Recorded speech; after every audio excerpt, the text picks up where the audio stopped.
तीस 30/5/2023 को पुलिस को किशनपुरा चौकी को ये सूचना मिली थी कि वहाँ से एटीएम जो यस बैंक का एटीएम था वो रात को उखाड़ा गया था और साथ में जो उसमें एटीएम की लूट करने वाले आरोपी थे एटीएम की मशीन को उठा के ले गए थे।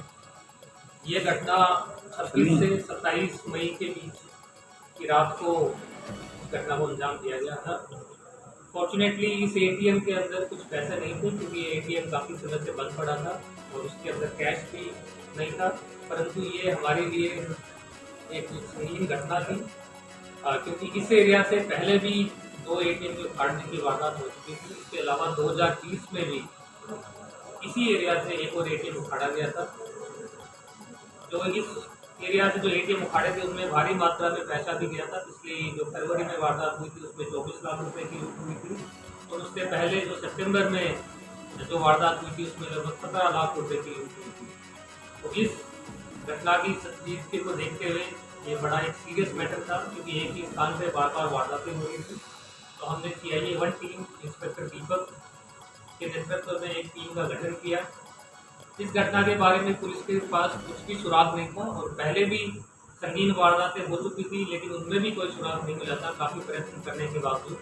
तो इस घटना को हमने काफ़ी सीरियसली लिया और एक टीम को लगातार केवल इसी काम पे कार्य करने के लिए निर्देश दिए गए।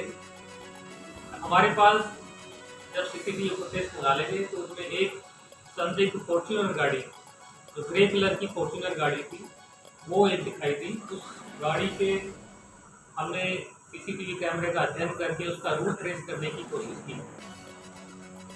ये जो आरोपी थे ये काफ़ी समय से वारदात कर रहे थे और काफ़ी शातिर तरीके से वारदात कर रहे थे।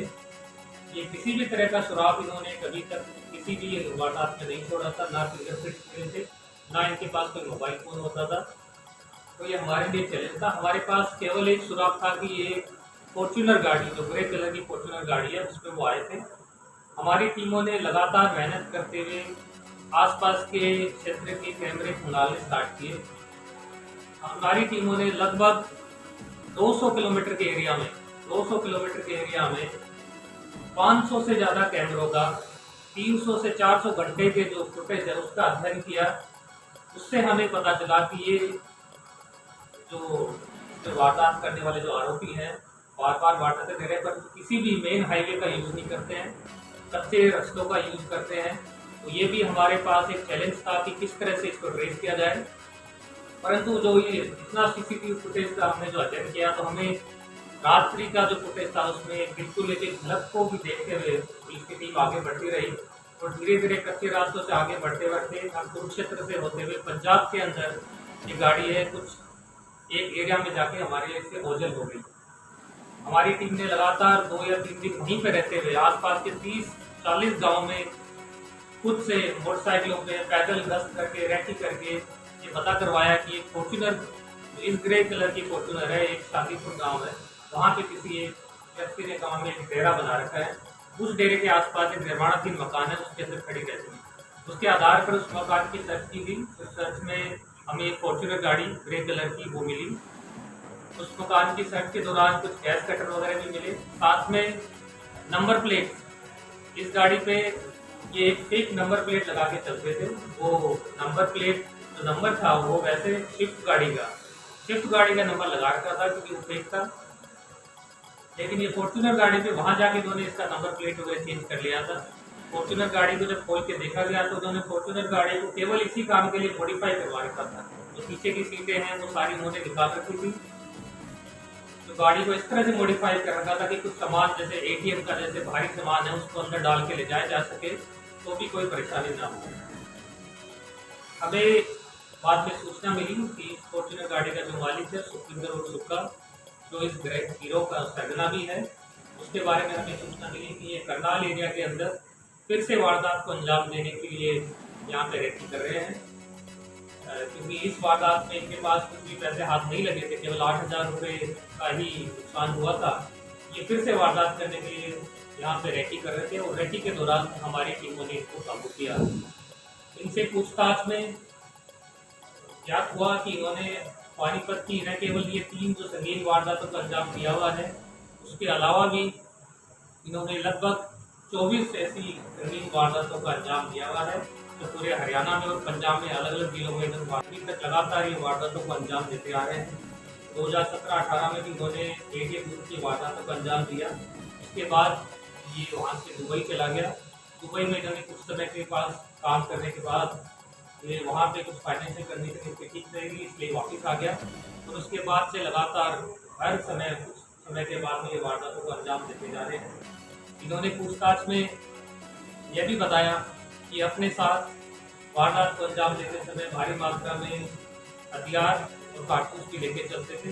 यदि किसी तरह की घटना हो, यदि पुलिस की हो या फिर कोई अवरोध करने का उत्पन्न करने की कोशिश करे, तो उसके लिए भी ये पूरी तैयारी करके आते थे। इसी तरह हमारे यहाँ पानीपत में भी, उरलाना में भी 2020 में घटना हुई थी जिसमें ये एटीएम उखाड़ रहे थे। वहाँ पे गाँव वाले एकत्रित हो गए थे और पुलिस की टीम भी वहाँ पे आई थी। वहाँ पे भी उन्होंने गोलियाँ चलाकर वहाँ से भाग निकले थे, उसके बारे में भी मुकदमा दर्ज है। इसी तरह सालवन गांव में भी करनाल में इन्होंने एक एटीएम फाड़ा था। वहाँ पे जब पुलिस पीछे हुई तो वहाँ पे भी इनसे हथियार वहीं पे मौके पे ही बरामद हुआ था। इस तरह से ये हथियार और पूरी तैयारी के साथ ही एटीएम लूट की वारदातें करने के लिए आते थे। सुखविंदर सुक्का अपने भाई जिसका नाम भूपेंद्र है उसके साथ और 2 नाभा के, एक देवेंद्र है और एक गुरमीत, ये चारों लोग इन वारदातों को अंजाम दे रहे थे। इनके अलावा इनके कुछ साथी थे जो पहले से ही चौकी के माध्यम से विदेश जा चुके हैं और इन लोगों का भी इरादा था कि किसी माध्यम से किसी तरह से पैसा इकट्ठा करके विदेश जाया जा सके। उससे पहले ये पानीपत पुलिस के हत्थे चढ़ गए। इन्होंने एक एक करके अभी तक पिछले 6 साल में लगभग 24 वारदातों को अंजाम देने के बारे में अभी तक स्वीकार किया है।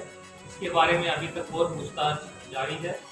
जैसा हमें ज्ञात हुआ है कि इस तरह से इन्होंने करोड़ों रुपए की जो एटीएम की लूट है उनको अंजाम अभी तक ये दे चुके हैं। आज तक ये किसी भी मामले में अभी तक गिरफ्तार नहीं हुए थे। जो सुखविंदर सुक्का है इसके खिलाफ एक एनडीपीएस एक्ट का मुकदमा जरूर दर्ज है, परंतु पिछले 6 सालों से लगातार वारदातों को अंजाम देने के बावजूद किसी भी वारदात में अभी तक ये गिरफ्तार नहीं हुए थे। जिन्होंने अपना एक बहुत ही क्लोज ग्रुप बना रखा था। ये दोनों भाई थे, उसके अलावा भी जो 2 साथी है वो भी भाई थे। किसी भी तरह की इंफॉर्मेशन कहीं से भी लीक नहीं होती थी, परंतु जो टीम है उसने अथक प्रयत्न किए। लगातार जो रात के 12 बजे से लेकर 1 बजे तक की ऐसे फुटेज है, उनका केवल एक झलक के आधार पर भी सीसीटीवी फुटेज को देखते हुए आगे बढ़ते रहे और आखिर इस कार्य में हमें सफलता मिली है। ये एटीएम को उखाड़ने के बाद में करनाल एरिया के अंदर के पास में नहर है, उसके अंदर वहाँ से इसको काट के इसको नहर में जो एटीएम है उनको डाल देते थे और पैसे वहीं से निकाल के ले जाते थे। इनकी निशानदेही पे 4 से 5 जो कटे हुए एटीएम हैं वो नहर से गोताखोरों की मदद से हमने बरामद किए हैं। इसके अलावा हर वारदात करने से पहले ये 2 या 3 दिन उस जगह की रेकी करते थे। तो रेकी के दौरान जिस गाड़ी का प्रयोग करते थे, अलग गाड़ी का प्रयोग करते थे, उस गाड़ी को भी बरामद कर लिया गया है। इनसे आगे की पूछताछ जारी है।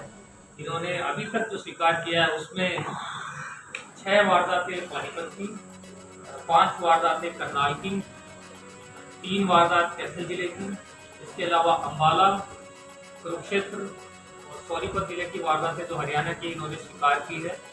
इसके अलावा पंजाब में भी अलग अलग जिलों से लुधियाना, संगरूर, मलेरकोटला, सब जगहों से कुल मिला के 7 वारदातों को इन्होंने अंजाम देने के बारे में स्वीकार किया है। कुछ वारदात इन्होंने वो भी स्वीकार की है जिसके अंदर ये इन्होंने काटने का, एटीएम में जाने का प्रयत्न किया, परंतु उसमें सक्सेसफुल नहीं।